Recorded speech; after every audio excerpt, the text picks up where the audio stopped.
નમસ્તે વિદ્યાર્થીઓ, ધોરણ 11 કોમર્સ વિષય વાણિજ્ય પત્રવ્યવહાર અને સેક્રેટરીયલ પ્રેક્ટિસ એસપીસીસી માં આપણે છેલ્લે થોડા રિવિઝનના લેક્ચર જોયા હતા. એમાં થોડા ઘણા મુદ્દાઓનું રિવિઝન કરેલું. હવે આપણે અભ્યાસક્રમને આગળ ધપાવીએ. તો તમારો જે એસપીસીસી છે બે ભાગમાં વહેંચાયેલું છે, એસપી અને સીસી. પહેલો ભાગ સીસી નો છે એટલે કે પત્રો, અને બીજો ભાગ એસપી નો છે.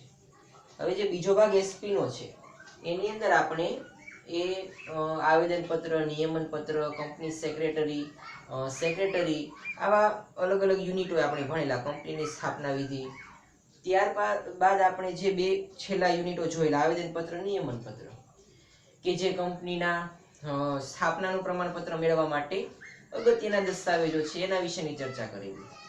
ત્યાર પછીનો આપણે જે પાઠ ભણતા હતા છેલ્લે એટલે કે દિવાળી પહેલા, એ પાઠનું નામ છે વિજ્ઞાપન પત્ર.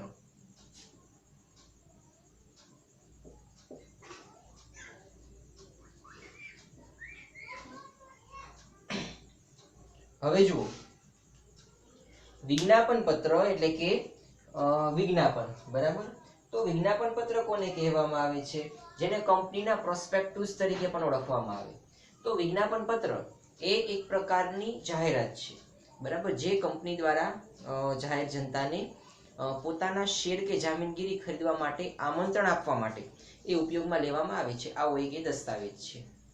કોઈ પણ કંપની એ પોતાના શેર કે જામીનગીરી, બરાબર, ઇક્વિટી શેર હોય, પ્રેફરન્સ શેર હોય કે પછી ડિબેન્ચર હોય, એ જાહેર જનતાને ખરીદવા માટે આમંત્રણ આપે એ માટે જે ન્યૂઝપેપરમાં કે પરિપત્રો બહાર પાડવામાં આવે છે એને કહેવામાં આવે છે વિજ્ઞાપન પત્ર. વિજ્ઞાપન પત્ર એ કંપની દ્વારા એ જાહેર જનતાને આપવામાં આવે છે અને એમાં એ કંપની દ્વારા એ શેર મૂડી મેળવવામાં આવે છે. એ અંગેની સંપૂર્ણ વિગતો દર્શાવેલી હોય કે કેટલા રૂપિયાનો શેર છે, બરાબર, પછી કયા પ્રકારનો શેર છે, એક શેરની કિંમત કેટલી છે, બરાબર, વગેરે વિગતો એની અંદર દર્શાવવામાં આવે. આ વિજ્ઞાપન પત્ર તમે ન્યૂઝપેપરમાં પણ ઘણી વખત આખા પેજમાં વચ્ચેનું કે પાછળનું કે પેજ હોય એમાં આખા પેજમાં આખું એનું પ્રોસ્પેક્ટસ આપેલું હોય, બરાબર. કોમર્સના વિદ્યાર્થી તરીકે તમારે એના વિશે થોડું ઘણું જાણવું જોઈએ. ન્યૂઝપેપરની અંદર આપેલું હોય. પછી જે ભરણાની બેંક છે, બરાબર, એટલે ઇશ્યુ બેંક, એના પણ નામ આપેલા હોય છે કે એ બેંકમાં તમારે ડીમેટ ખાતું હોવું કમ્પલસરી છે અને એની અંદર એની વિગતો એ આપેલી હોય છે. હવે કોઈ વ્યક્તિને જો શેર ખરીદવા હોય તો એ એમાં અરજી કરશે, જે તે શેર ખરીદશે અને જે તે રકમ એ જમા કરાવશે. આના માટે ડીમેટ ખાતું હોવું એ કમ્પલસરી છે. તો આ વિજ્ઞાપન પત્ર આપણે જોયું, એમાં કઈ કઈ વિગતોનો સમાવેશ કરવામાં આવે છે તેનો પણ આપણે ચર્ચા કરેલી અને એનું મહત્વ પણ જોયેલું કે વિજ્ઞાપન પત્રનું મહત્વ શું છે. હવે સિલેબસમાંથી ઘણા બધા મુદ્દા આ પાઠમાંથી પણ કપાયેલા છે. હવે આપણે જેની વાત કરવી છે એ આજનો આપણો મુદ્દો છે એ લઘુત્તમ ભરણું, બરાબર, એટલે કે મિનિમમ સબસ્ક્રિપ્શન. તો જુઓ, લઘુત્તમ ભરણું છે એ શું છે, એનો અર્થ, એ બધું આપણે આમાં જોવાનું છે, એનું મહત્વ. તો જુઓ, લગભગ તમામ વિદ્યાર્થીઓ પાસે પાઠ્યપુસ્તક અવેલેબલ હશે એવું માનું છું, અને જો ન હોય તો વહેલી તકે વસાવી લેજો. કારણ કે હવે શાળાઓ ખુલવાની એ બહુ ક્ષિતિજો બતાતી નથી, એટલા માટે ઘરે બેસીને તમારે અભ્યાસ કરવો પડશે એવું અત્યારે ભવિષ્ય બતાય છે. તો ઉત્તમ એ છે કે તમે પાઠ્યપુસ્તક, તમારી ટેક્સ્ટ બુક એ વહેલી તકે વસાવી લો. પેજ નંબર 119 ઉપર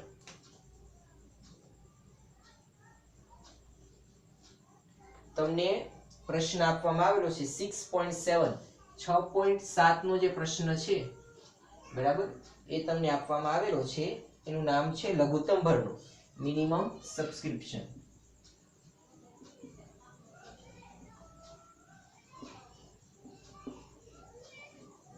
હવે જુઓ, લઘુત્તમ ભરણું એ શું છે? કોઈ પણ મુદ્દો હોય ને એના શબ્દમાં જ કહી દે કે શું કહેવા માંગે છે. તો હવે જુઓ, અહીંયા બે શબ્દો છે. લઘુત્તમ એટલે કે મિનિમમ, બરાબર, ઓછામાં ઓછું એને કહેવામાં આવે છે લઘુત્તમ. અને ભરણું એટલે કે કંપની દ્વારા જે પૈસા એટલે કે શેર દ્વારા કે જામીનગીરી દ્વારા કે ડિબેન્ચર દ્વારા એ નાણું બહાર પાડવામાં આવે છે અને એ નાણું જેટલા પ્રમાણમાં મળે છે એને કહેવામાં આવે છે ભરણું. બરાબર. તો હવે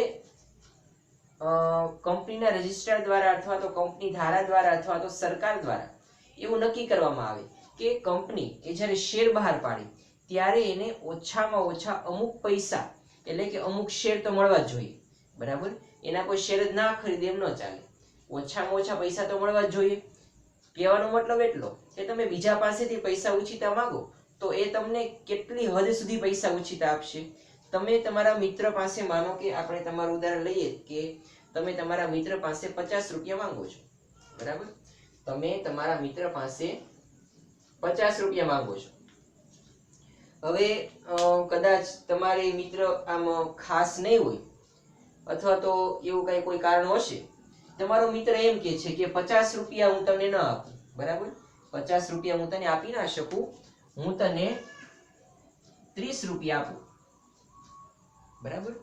હું તને 30 રૂપિયા આપું. બરાબર. એટલે કે તમારે 20 રૂપિયાની ઘટ પડશે. તો હવે જુઓ 30 રૂપિયા, તો હવે આનો અર્થ એમ થયો કે જો જે વ્યક્તિ પાસે તમે 50 રૂપિયા માંગેલા છે એ વ્યક્તિ તમને 30 રૂપિયા આપે છે, એટલે કે 20 રૂપિયા ઓછા આપે છે. બરાબર. હવે નિયમ એવો છે કે એ વ્યક્તિ જો તમને ઓછામાં ઓછા 40 રૂપિયા આપે ને તો તમારે પૈસા લેવાના, નકર રૂપિયો પણ નહીં લેવાનો. બરાબર. ઓછામાં ઓછા 40 રૂપિયા આપવો પડે. તો અહીંયા તો 30 જ આપે છે, તો એ તમારે 50 રૂપિયા નહીં લેવાના કે ભાઈ અમારે પૈસા તો ઉછીતા જોતા નથી. એટલે કે એટલીસ્ટ કેટલું ભરણું મળવું જોઈએ. તમારા મિત્ર તમને કેટલા પૈસા આપશે. બરાબર. ઓછામાં ઓછા તમારો મિત્ર તમને ઓછામાં ઓછા કેટલા પૈસા આપે. બરાબર. તો આ પૈસા તમે તેની પાસેથી ઉછીતા. હવે એ વ્યક્તિ એમ કે એટલે કે જેની પાસેથી તમે તમારો મિત્ર છે પૈસા માંગો છો કે હું તને 45 રૂપિયા આપીશ, તો તમારે 45 રૂપિયા લઈ લેવાના. એ એમ કે 42 રૂપિયા આપીશ તો પણ તમારે લઈ લેવાના. એ એમ કે છે 40 રૂપિયા આપીશ તો પણ લઈ લેવાના. પણ જો એમ કે હું 30 રૂપિયા આપું, 35 રૂપિયા આપું કે 37 રૂપિયા આપું તો તમારે નહીં લેવાના. તો આ જે 40 રૂપિયા છે એને કહેવામાં આવે છે લઘુત્તમ ભરણું. હવે કંપનીના સંદર્ભમાં આ ઉદાહરણને આપણે ફિટ કરીએ. કંપની 50 રૂપિયાના એ શેર બહાર પાડે છે. બરાબર. એટલે કે કરોડોમાં, કંપનીની કિંમત તો કરોડોમાં હોય કે ભાઈ અમુક કરોડ રૂપિયાના શેર એ કંપની બહાર પાડે છે. બરાબર. પણ શેર હોલ્ડરો એ જે ભરણું આવે છે, એટલે કે કઈ કંપની શેર બહાર પાડે એટલે કઈ બધા લઈ ના લે. કંપનીનું નામ કેવું છે એના આધારે નક્કી થાય કે શેર લેવા કે નહીં. તો હવે કોણ વ્યક્તિ શેર એના ખરીદે. હવે માનો કે એને 30 રૂપિયાના શેરે મળ્યા. બરાબર. અને લઘુત્તમ ભરણું 40 રૂપિયાનું છે, તો એ કંપનીની સ્થાપના થશે નહીં. એટલે કે કંપનીને સ્થાપનાનું પ્રમાણપત્ર મળશે નહીં. કંપની એ શરૂ જ નહીં થાય. બરાબર. કારણ કે મૂડી પૂરતા પ્રમાણમાં ન મળે. લઘુત્તમ ભરણું તો ઓછામાં ઓછું મળવું જોઈએ. તો આ હતો એનો લઘુત્તમ ભરણાનો એક સામાન્ય અર્થ. બરાબર. કે કંપની જ્યારે શેર બહાર પાડે ત્યારે ઓછામાં ઓછું કેટલું ભરણું એ તેને મળવું જોઈએ એને કહેવામાં આવે છે લઘુત્તમ ભરણું. હવે તમને પાઠ્યપુસ્તકની અંદર એ ડબલ ઇન્વર્ટેડ કોમામાં એ વ્યાખ્યા આપેલી છે કે કંપની પોતાની યોજના મુજબ વ્યવસ્થિત ધંધો શરૂ કરી શકે તે માટે ઓછામાં ઓછી રકમના શેર જાહેર જનતા દ્વારા ખરીદાય તેને લઘુત્તમ ભરણું કહે છે. બરાબર. કે હવે જુઓ, કંપનીને પોતે શરૂ થવા માટે અમુક પૈસા તો જોઈએ જ. બરાબર. હવે 50 કરોડ રૂપિયા, માનો કે કોઈ કંપનીએ એ 50 લાખ રૂપિયા આપણે રાખીએ કે 50 લાખ રૂપિયા બહાર પાડીએ. હવે એટલીસ્ટ કંપનીને 30 લાખ રૂપિયા મળે તો જ એ કંપનીને સ્થાપી શકે. બરાબર. અથવા તો 40 આપણે લઈએ કે ભાઈ એને ઓછામાં ઓછા 40 લાખ રૂપિયા મળે ને તો જ એ કંપની છે ચાલી શકે, શરૂ થઈ શકે. ચાલી તો નહીં પરંતુ શરૂ થઈ શકે. હવે 30 લાખ રૂપિયા મળે તો પછી કંપની શરૂ જ ન થાય, કારણ કે શરૂ કરવા માટે 40 લાખ રૂપિયા જોઈએ છે. કંપનીએ 50 લાખ રૂપિયાના શેર બહાર પાડેલા, 40 લાખ રૂપિયા તો એને જોઈશે જ ઓછામાં ઓછા, પરંતુ મળે છે 30 લાખ, તો આમ ચાલે નહીં. આટલા માટે કંપની જે લઘુત્તમ ભરણું છે એ આ રકમ છે. બરાબર. કે કંપનીને શરૂ કરવા માટે કેટલા પૈસાની ઓછામાં ઓછી જરૂર પડશે. હવે જુઓ, તમે તમારા મિત્રના સંદર્ભમાં વિચારો તો તમારે એટલીસ્ટ રિસેસમાં 40 રૂપિયાનો તો નાસ્તો કરવા જોઈએ જ. બરાબર ને.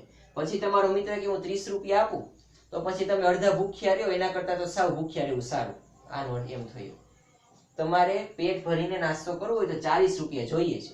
તમારો મિત્ર એમ કે હું 45 આપું તો પણ તમે માગ્યા 50. જુઓ, તમારા મિત્ર પાસેથી તમે 50 રૂપિયા થોડાક વધારે માંગેલા. હવે તમારો મિત્ર એમ કે હું 30 રૂપિયા આપું તો 30 રૂપિયામાં તમારું પેટ ન ભરાય. તમારું પેટ ભરાય એટલા માટે તમારે 40 રૂપિયા જરૂરી છે. અને 40 રૂપિયા જો એ તમને ન આપે તો પછી તમે એની પાસેથી પૈસા જ ન લ્યો કે ભાઈ મારે અડધું ભૂખ્યું રહેવું નથી. બરાબર? કંપનીમાં પણ આવું છે. અમારે કંપનીની સ્થાપના કરવા માટે 40 લાખ રૂપિયા જોઈએ. બરાબર? 30 લાખ રૂપિયા જાહેર જનતા પાસેથી મળે તેમ ન ચાલે. તો 40 લાખ રૂપિયા એ લઘુત્તમ ભરણું ગણાય. તો આ એક હતો સામાન્ય અર્થ લઘુત્તમ ભરણું, કે કંપનીને શરૂ થવા માટે, એની સ્થાપના કરવા માટે, એનું કામકાજ કરવા માટે ઓછામાં ઓછા કેટલી મૂડીની જરૂર પડશે એને કહેવામાં આવે છે લઘુત્તમ ભરણું. કંપની ધારામાં લઘુત્તમ ભરણાની કેટલી રકમ હોવી જોઈએ તે અંગેનો કોઈ ઉલ્લેખ જ નથી. બરાબર? કંપની ધારો એવું નથી કહેતો કે આટલી રકમ એ લઘુત્તમ ભરણા તરીકે હોવી જોઈએ, પરંતુ SEBI, security exchange board of India, SEBI છે, એની માર્ગદર્શિકા મુજબ જો કંપનીએ જાહેર ભરણા અંગે બાંહેધરી કરાર ન કરેલો હોય તો બહાર પાડેલ શેરના ઓછામાં ઓછા 90% રકમ મળવી જોઈએ. બરાબર? હવે જુઓ, સેબીનો એક નિયમ છે કે 90% રકમ છે, બરાબર, એ ઓછામાં ઓછી મળવી જોઈએ. એટલે કે 100 રૂપિયાના શેર બહાર પાડે છે તો એના તમે કરો 90%. બરાબર? એટલે કે 90 રૂપિયા. 100 રૂપિયાના શેર બહાર પાડે હોય તો 90 રૂપિયા તો મળવા જ જોઈએ. બરાબર? 90 કરતા ઓછા પૈસા મળે તો કંપની સ્થાપના થઈ શકે નહીં.